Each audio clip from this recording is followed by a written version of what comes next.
Hello mga ka-fam! Hi! It's me, Mami Jolie!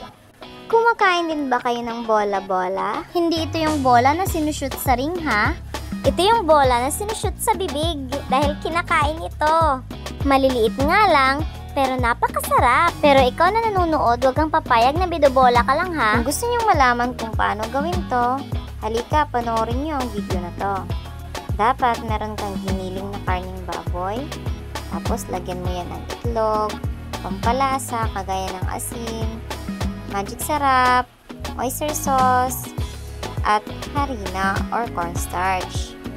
At kapag nailagay mo na lahat ng ingredients, lalamasin mo lang yan kagaya ng nakikita nyo sa video.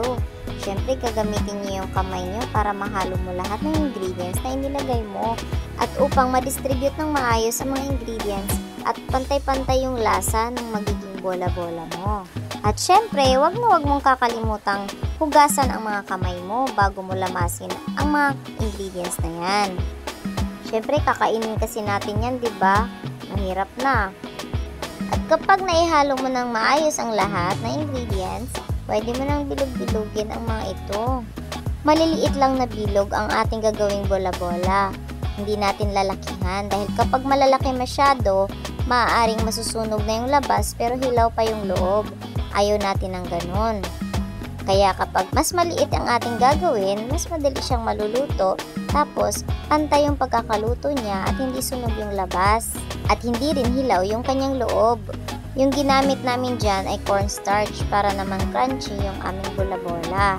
Medyo nakakaantok yung pagbibilog ng mga yan kasi medyo marami. Kaya kailangan habang kayo nagbibilog-bilog, pwede naman kayo mag-uusap lalo kapag may mga kasama ka. Kwentuhan muna kayo kung anong mga pwedeng imarites nyo dyan. Hindi ko alam kung ako lang ba talaga yung inaantok sa pagbibilog, pero talagang nakakaantok siya. Madami din kasi kaya nakakaantok talaga. Walang exact measurement yung paggawa namin. Sadyang tinatansya lang namin kung gaano kalalaki yung ginagawang bola-bola. Makikita naman din niyo sa video.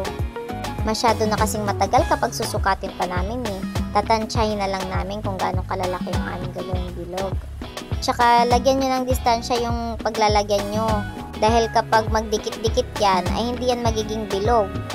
Lagyan nyo ng kaunting awang yung kanilang pagitan para mabilis lang din pulutin kapag magpiprito ka na. Ayan, kukuha ka lang ng kaunti, tapos bibilogin mo lang sa palad mo. Dalawang palad mo gagamitin mo para mabilis yung bilog yung mga karne. Kadalasan, nakikita natin ang putaheng ito tuwing fiesta, birthday, kasal, binyag, at iba pa. Ang ganitong klaseng putahe ay pwede rin gawin sa negosyo. Malaki ang kikitain mo dito. Malaki din ang magiging tubo mo dito kasi maliliit lang naman siya. Tapos puro karne. Kaunti lang din yung puhunan. At saka marami na ding magagawa. Kapag lulutuin mo na mga ito, kailangan nakalubog ito sa mantika. Baka nagtataka kayo bakit ganyan yung kulay ng mantika namin. Pinagprituhan na kasi kanina yan ng lumpia, kaya ganyan. Sayang din naman kung itatapon, magagamit pa naman at marami pa masyado yung mantika. Kailangan mo lang maya't maya haluin yan para hindi masunog yung piniprito. At kapag ganyan na ang kulay niya, ibig sabihin luto na yan. Pwede mo nang kainin ang bola-bola.